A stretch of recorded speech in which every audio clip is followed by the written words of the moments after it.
Assalamualaikum warahmatullahi wabarakatuh. Yang kami hormati kelompok mitra Ibu-Ibu PKK Kampung Industri Tempe Sanan. Selamat pagi dan salam sejahtera untuk kita semua. Kembali lagi dengan kami, Gosoya, di video pelatihan Gesit, Gosoya Integrated Training. Kami dari PKM Gosoya Politeknik Negeri Malang mempersembahkan Gosoya, pemberdayaan ibu-ibu PKK Kampung Industri Tempe Sanan guna mengoptimalkan potensi ekopreneur melalui inovasi Rainbow Tempe Ketawa. Nah, pada video kali ini kami akan menjelaskan terkait pelatihan manajemen keuangan bagi ibu-ibu PKK Kampung Industri Tempe Sanan. Dan berikut adalah konsep dasar dalam manajemen keuangan, yaitu semua aktivitas yang dilakukan oleh perusahaan yang berhubungan dengan usaha untuk memperoleh sumber dana dengan biaya yang relatif murah dan juga efisien.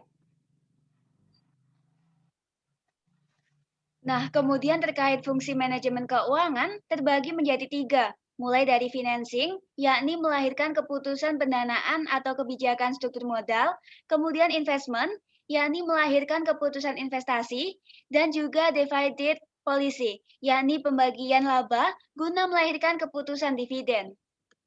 Dan adapun tujuan manajemen keuangan adalah memaksimalkan nilai dari suatu perusahaan guna mensejahterakan perusahaan itu sendiri.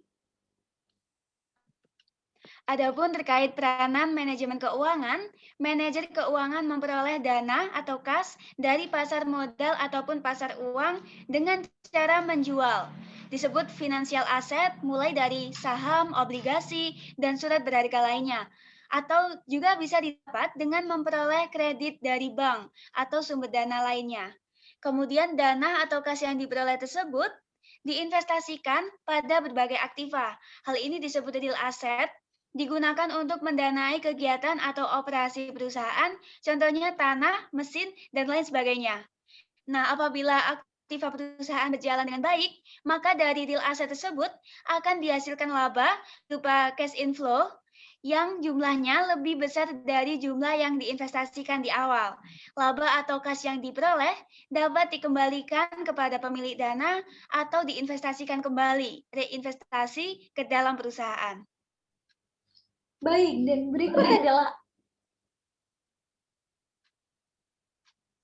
dan berikut adalah asas-asas pembelanjaan yang terdiri dari likuiditas, solvabilitas, rentabilitas, dan juga kekuasaan.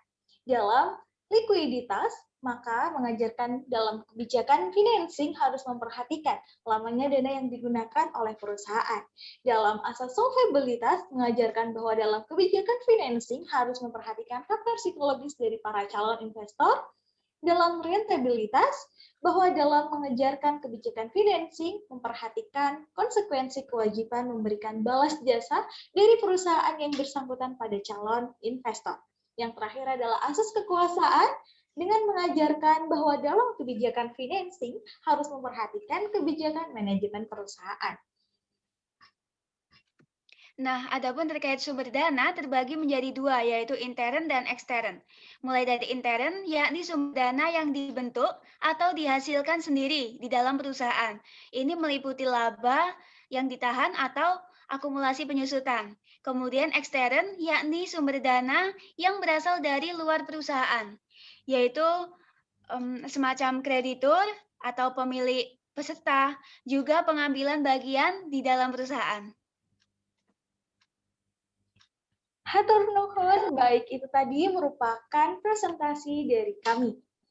Gosoya, pangan sehat. Pangan menguat. Terima kasih.